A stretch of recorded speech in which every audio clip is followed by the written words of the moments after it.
Base militar El Cañón 8 de agosto de 2011. Gabriel Rivas llegó al batallón con el rostro endurecido por años de vida dura, pero con una mirada que todavía conservaba cierto brillo. Tenía 28 años y más de 6 como soldado profesional. Nacido en los barrios del sur de Medellín, había encontrado en el ejército la única forma de escapar a la pobreza, a los combos y a la muerte temprana. A su llegada, fue asignado a la 7ª Compañía, una de las más activas del Frente Oriental. No tardó en notar que todo era distinto en ese rincón olvidado del país, el calor era insoportable, los insectos no daban tregua y los ataques eran casi diarios. Fue allí donde conoció a Mateo Ortega. Mateo era su opuesto en casi todo. Nacido en Bucaramanga, había estudiado 2 semestres de ingeniería civil antes de dejarlo todo por alistarse, impulsado por la necesidad y por una deuda familiar que su padre había dejado tras morir de un infarto. Mateo era más callado, más reflexivo, y sin embargo, su puntería era legendaria. Le decían el sastre, porque no fallaba ni un disparo. Se conocieron durante un entrenamiento nocturno. Gabriel resbaló por una ladera en plena oscuridad y Mateo fue quien lo detuvo antes de que cayera en una quebrada profunda. Fue un gesto pequeño, pero bastó para crear un lazo. «Te debo una cerveza por esa», dijo Gabriel, jadeando. «Te la acepto cuando salgamos de aquí», respondió Mateo, sin soltarle el brazo. Desde entonces, fueron inseparables. En patrullajes, dormían espalda con espalda. En tiroteos, se cubrían mutuamente. Compartían historias de sus hijas, sus esposas, y el sueño común de volver con vida. Gabriel hablaba seguido de Natalia. Se conocieron en un centro comunitario cuando ella era voluntaria y él, recién salido del curso de formación militar. Se enamoraron rápido. 2 años después, nació Valeria, su hija, su razón de todo. En cada llamada, Gabriel le cantaba canciones de cuna por teléfono satelital, aunque la señal se cortara cada minuto. Mateo, por su parte, vivía obsesionado con el futuro. Tenía todo planeado: volver, terminar ingeniería, montar una pequeña empresa de obras civiles y criar a su hija que estaba por nacer. Su esposa, Carolina, era enfermera en un hospital rural y le escribía cartas cada semana. Cartas que Mateo leía cada noche, antes de dormir, como si fueran oración. «¿Sabes qué pienso, Gabo?», le dijo una noche mientras armaban su equipo antes de una operación. «¿Qué?». «Que esta guerra es una ruleta. Y no quiero que mi hija crezca sin saber quién fue su papá». Gabriel bajó la mirada. Sabía exactamente a qué se refería. «Por eso tenemos que dejar algo. Una huella. Aunque sea en la vida de los otros». «Sí», respondió Mateo. «Como cuidarnos las espaldas. Y cuidar lo que dejamos atrás, si algo nos pasa», agregó Gabriel. No fue un pacto aún. Solo una intuición compartida. Una semilla que empezaba a crecer. El coronel Padilla, comandante del batallón, reunió a la compañía al día siguiente. «Señores, tenemos indicios de un campamento enemigo en la región de la Montaña Roja. Operación de máximo riesgo. Se requiere infiltración. 3 días en la selva. Sin contacto exterior». Las miradas se cruzaron entre los soldados. El silencio era lo más parecido a un rezo colectivo. Gabriel y Mateo se miraron. Un leve asentimiento. Ya sabían que si alguno no volvía, el otro debía regresar con más que medallas.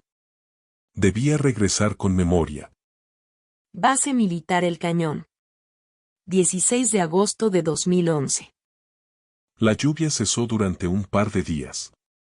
Un respiro breve en la selva que sirvió para que los soldados secaran su ropa, repararan armas y escribieran cartas. Era un ritual silencioso. Cada uno se refugiaba en algún rincón, sacaba una hoja arrugada de su morral y empezaba a poner en palabras lo que no podía decir en voz alta. Gabriel se sentó bajo una lona improvisada y encendió una linterna pequeña. Sacó su libreta de tapas negras, la misma donde había escrito durante cada patrullaje. Respiró hondo, y comenzó. Querida Natalia. Hoy llueve menos, pero el silencio sigue siendo igual de pesado. A veces, me acuesto y me pongo a imaginar tu voz diciéndome que ya casi termino, que me esperan tus arepas con queso, y la risa de Valeria al saltar a mis brazos.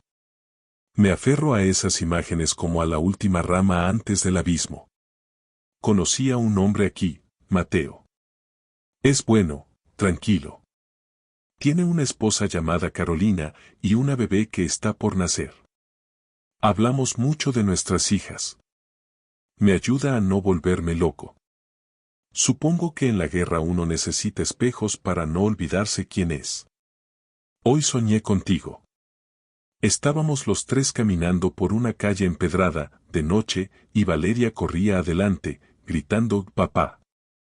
Me desperté llorando. No te lo digo para preocuparte, sino para que sepas que mi amor por ustedes me sostiene en este infierno. Cuídala por mí. Prométeme que, pase lo que pase, le dirás quién fui. Que nunca piense que la abandoné. Con todo mi corazón. Gabriel. Mateo, por su parte, escribía con una letra más redonda. Tardaba más, se detenía, tachaba palabras, volvía a empezar. Leía en voz baja lo que escribía, como si ensayara cada frase para el día en que pudiera decirlas cara a cara. Mi amor Carolina. No sé cómo estás. No sé si ya nació nuestra hija. Cada día que pasa es una mezcla de miedo y esperanza. Me despierto con el corazón acelerado y el pensamiento puesto en ti. A veces, cuando estamos de guardia en medio de la selva, cierro los ojos y me imagino en casa contigo. Imagino cómo será cargar a nuestra hija. ¿Se parecerá a ti? ¿Tendrá tu nariz? ¿Tus ojos?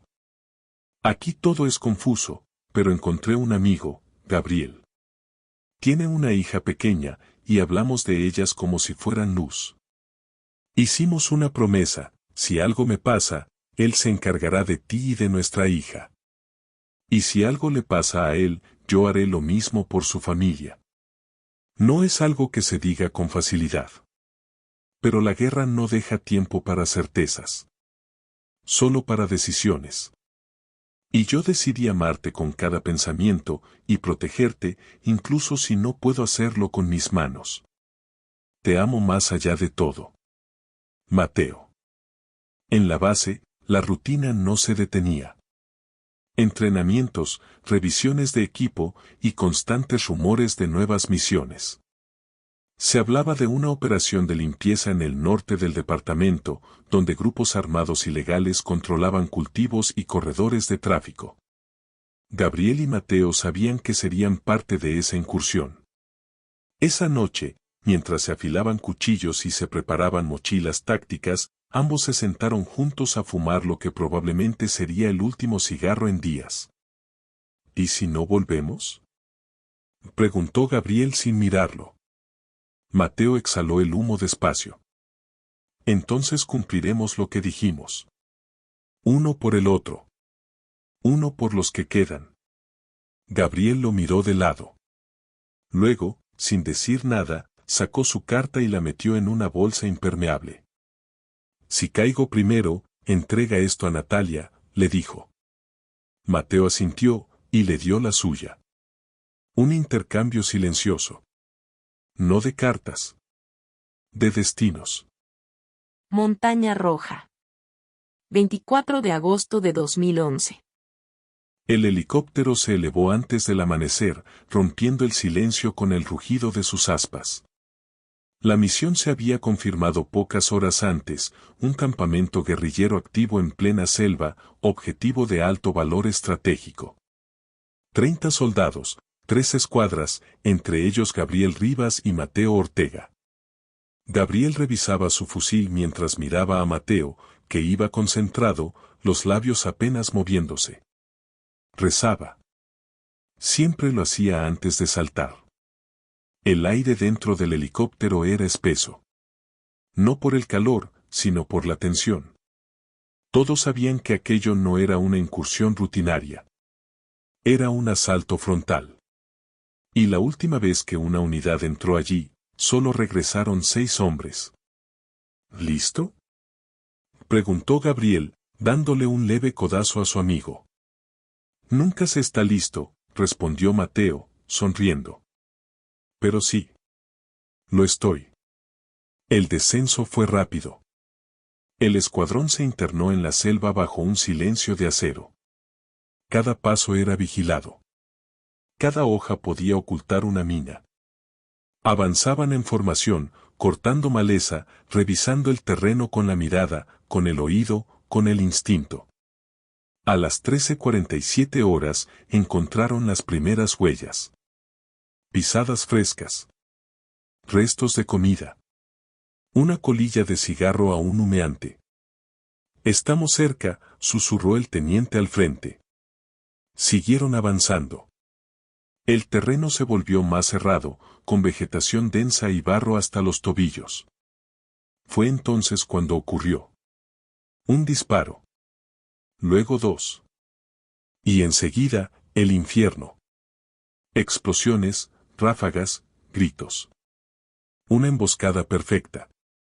Gabriel rodó por el suelo mientras las balas pasaban silbando a su alrededor. Escuchaba a los hombres caer, uno tras otro. Vio al sargento recibir un impacto en el cuello. A un recluta perder la pierna en una mina. Mateo. Gritó. Lo buscó entre el humo y la vegetación. Lo encontró tras un tronco, devolviendo fuego con precisión quirúrgica. Se acercó corriendo y se lanzó junto a él. «Nos jodieron», gritó Gabriel. Mateo asintió, recargando. Ambos sabían que debían salir de allí. Pero había heridos, y el radio no funcionaba. «Tenemos que cubrir la retirada», gritó Mateo. «Saca a los que puedas. Yo los cubro». «No, ni loco». «Y Gabriel, hazlo. Hazlo por tu hija. Hazlo por las nuestras». Y entonces, lo vio. Una granada rodó cerca de Mateo. Gabriel se lanzó, pero ya era tarde. ¡Boom! El mundo se convirtió en ruido. Tierra, fuego, fragmentos. Gabriel cayó de espaldas, los oídos zumbando, la vista borrosa. Trató de levantarse, pero solo logró arrastrarse hacia donde había estado Mateo. El cuerpo de su amigo yacía a unos metros, con la mirada vacía clavada en el cielo roto. Gabriel gritó. Un grito que no fue de guerra. Fue de pérdida. Horas después, ya en la zona de extracción, con los heridos recibiendo primeros auxilios y el coronel gritando órdenes al aire, Gabriel caminó hasta el helicóptero con el cuerpo de Mateo cubierto por una lona. En su morral, guardaba 2 cosas. La carta de Mateo. Y la promesa que ahora debía cumplir. «Te lo juro», susurró, mirando al cielo. «No voy a fallarte». Ciudad de Bucaramanga, 15 de septiembre de 2011.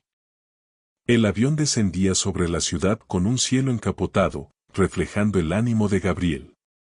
Se apoyó contra la ventanilla, viendo cómo el paisaje se acercaba con casas apiñadas, calles de tierra y las montañas que rodeaban la ciudad. Cada vez que regresaba de una misión, la misma mezcla de alivio y miedo lo consumía. Esta vez, sin embargo, era diferente. No volvía solo por él. Volvía con la promesa más dura que jamás había hecho. En el aeropuerto, lo esperaba un oficial del batallón y una mujer que se le acercó con ojos húmedos y sonrisa tensa. «Gabriel, soy Carolina, la esposa de Mateo», dijo, extendiéndole la mano. «Gracias por regresar con su promesa». El saludo fue firme, pero el corazón de Gabriel se apretó. La casa de Carolina era modesta pero cuidada. Un lugar que hablaba de esperanza, con fotos de Mateo, regalos sin abrir y una cuna vacía al lado de la ventana. Carolina le mostró la carta que Mateo había enviado antes de morir. Gabriel la leyó en silencio, como si cada palabra fuera un latido que debía proteger. Ella nació hace un mes, dijo Carolina. Se llama Sofía. Gabriel miró a la niña dormida en los brazos de su madre. Sintió una mezcla de ternura y peso. Prometí cuidarlas, murmuró. Y lo haré. Pero pronto descubrió que no sería tan simple. El pueblo entero conocía la historia de Mateo y su esposa. Pero también circulaban rumores. Que Carolina tenía dificultades con la familia de Gabriel, que la guerra había dejado heridas invisibles, y que no todos veían con buenos ojos que un extraño se metiera en la vida de una mujer viuda. Gabriel, sin embargo, decidió no retroceder. Cada día, iba a la casa para ayudar. Compraba comida, hacía reparaciones menores, acompañaba a Carolina en las noches largas de llanto. Poco a poco, fue ganándose su confianza y la de Sofía. Pero en el fondo, también luchaba con sus propios fantasmas. La culpa de haber sobrevivido, la ausencia de su propia familia, y un dolor silencioso que no podía compartir.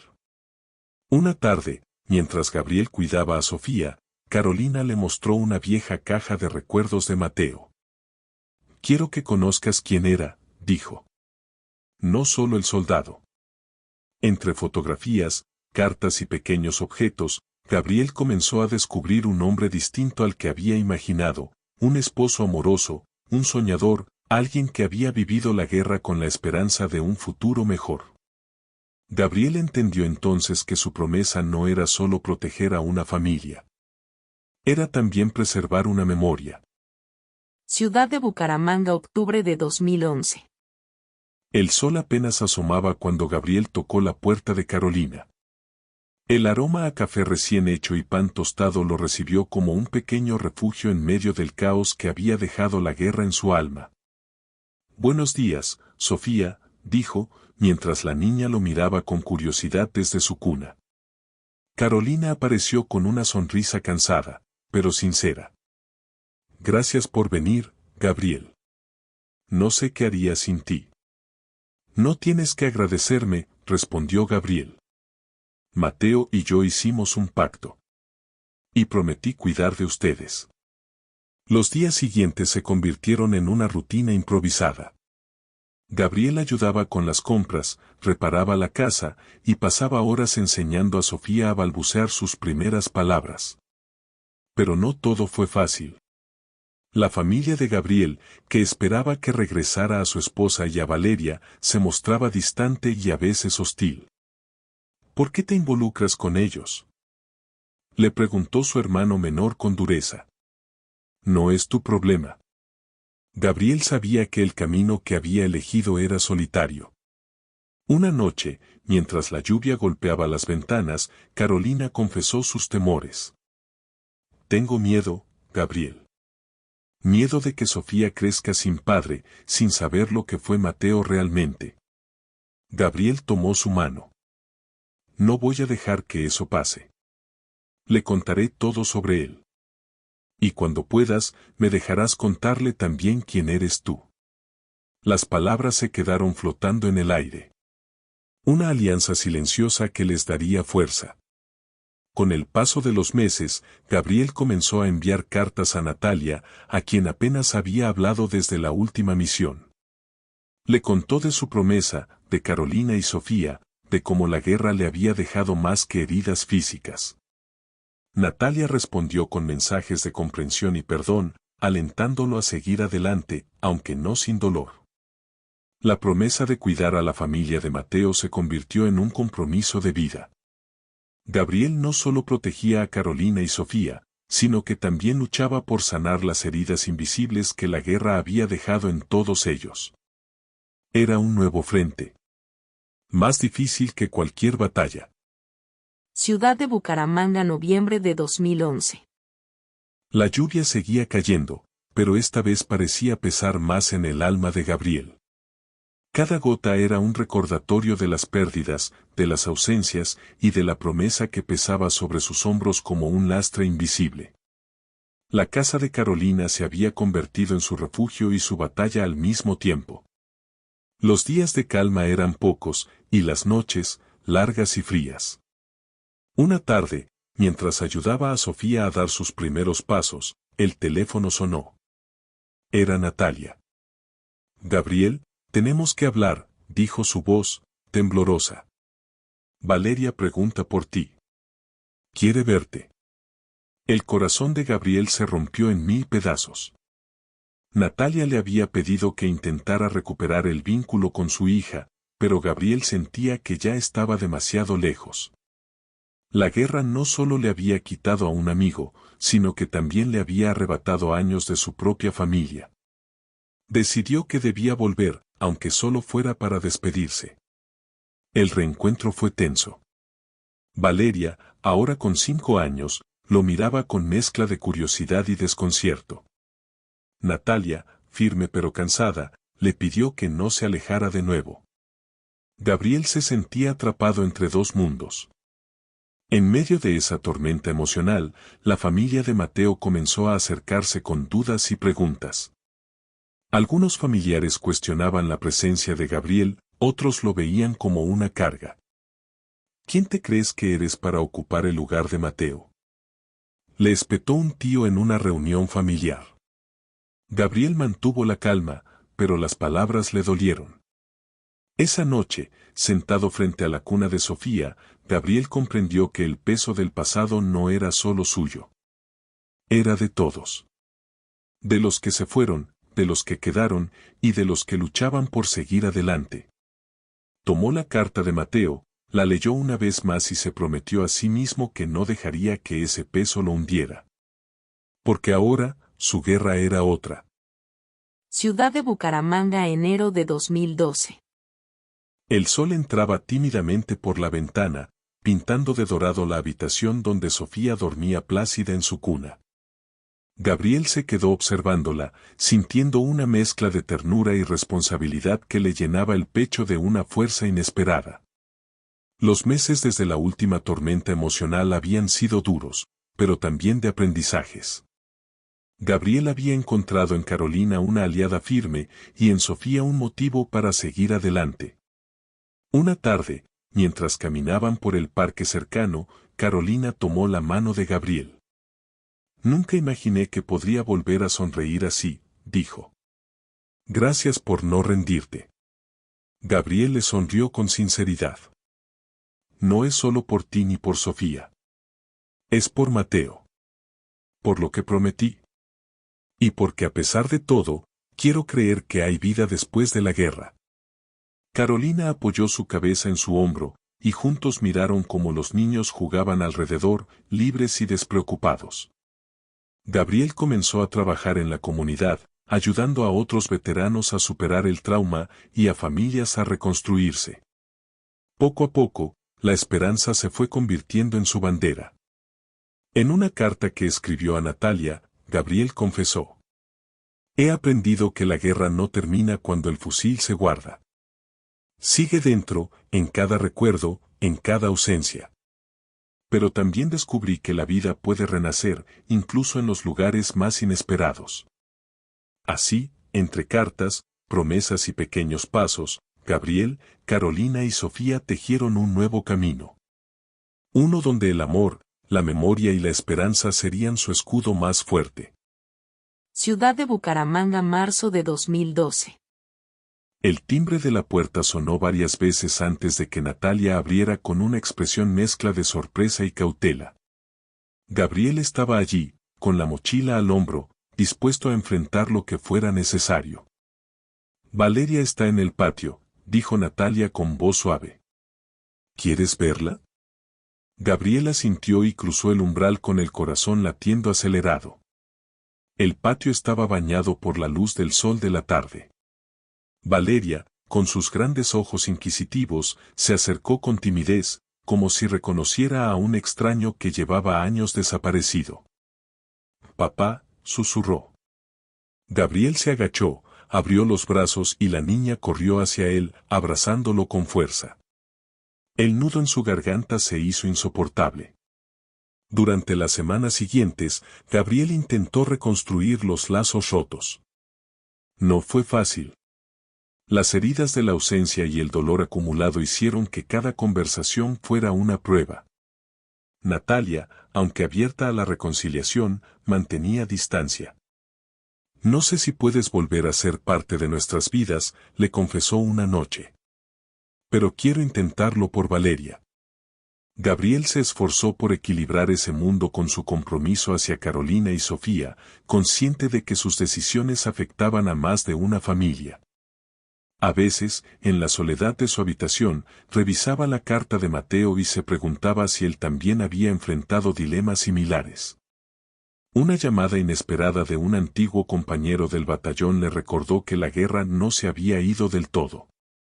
Los recuerdos y traumas volvían en forma de pesadillas y ansiedad. Gabriel decidió buscar ayuda profesional, un paso que marcaría el inicio de su verdadera sanación. Ciudad de Bucaramanga, abril de 2012. El sol de la mañana iluminaba la sala de la casa de Carolina, donde Gabriel ayudaba a organizar una reunión con vecinos y veteranos que buscaban apoyo mutuo para superar las secuelas de la guerra. Sin embargo, no todo era armonía. Algunos familiares de Mateo seguían desconfiando. ¿Qué autoridad tienes tú para hablar de nuestro hermano?, le preguntó duramente un primo de Mateo. Gabriel respiró hondo, recordando la promesa que había hecho aquel día en la trinchera. No vengo a ocupar su lugar, solo a honrar su memoria y cuidar de los que quedan, respondió con firmeza. La reunión se convirtió en un espacio para compartir historias, dolores y esperanzas. Poco a poco, el respeto hacia Gabriel creció, y algunos familiares comenzaron a verlo no como un extraño, sino como un hermano más. Al mismo tiempo, Gabriel seguía fortaleciendo el vínculo con Carolina y Sofía, aprendiendo a ser una figura paterna sin pretender sustituir. En la comunidad, su trabajo ayudó a visibilizar la necesidad de atención psicológica y apoyo a las familias de militares caídos, logrando crear un pequeño grupo de acompañamiento que empezó a marcar la diferencia. Bucaramanga, mayo de 2012. La sala del consultorio era sencilla, con paredes beige, un par de plantas y una psicóloga de voz pausada y mirada serena. Gabriel se sentó frente a ella, sintiéndose más vulnerable que nunca en el campo de batalla. No vine aquí porque no aguante, dijo, sin mirarla del todo. Vine porque no quiero repetir el ciclo de silencio. La terapeuta tomó nota y asintió. Eso ya es un paso inmenso, Gabriel. Las sesiones semanales comenzaron a darle forma al caos interno. Gabriel empezó a hablar de los gritos en la noche, de las veces que quiso desaparecer, de la culpa de haber sobrevivido mientras Mateo no. Descubrió que sanar no era olvidar, sino encontrar un lugar para el dolor sin que lo consumiera.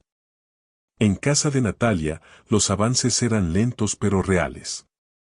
Valeria comenzó a mostrarle dibujos que hacía en la escuela, y a veces le pedía que se quedara a leerle cuentos. Una noche, mientras lavaban los platos, Natalia le dijo: «No sé si algún día podamos volver a ser una pareja, Gabriel. Pero Valeria te necesita. Solo, sé constante. Sé alguien que ella pueda esperar». Mientras tanto, en casa de Carolina, las noches se llenaban de ternura y rutina. Sofía empezaba a pronunciar sus primeras frases completas y a veces llamaba a Gabriel tío, otras veces simplemente Gabri. Carolina, más abierta pero aún herida, mantenía una distancia emocional prudente. «A veces tengo miedo de que te vayas», confesó una tarde, mientras Sofía dormía. «Y no porque no confíe en ti, sino porque ya no podría con otra pérdida». Gabriel le tomó la mano con cuidado. «No pienso irme. Tal vez nunca sepa cuál es mi lugar exacto, pero voy a estar. Eso te lo prometo». Entre la terapia, las responsabilidades y los lazos entrelazados, Gabriel entendió que la vida no se reconstruye como un cuartel, no se sigue un plan fijo. Se hace a golpes, con miedo, pero también con amor. Y que no hay regreso completo de la guerra, pero sí caminos para no perderse del todo. Bucaramanga, junio de 2012.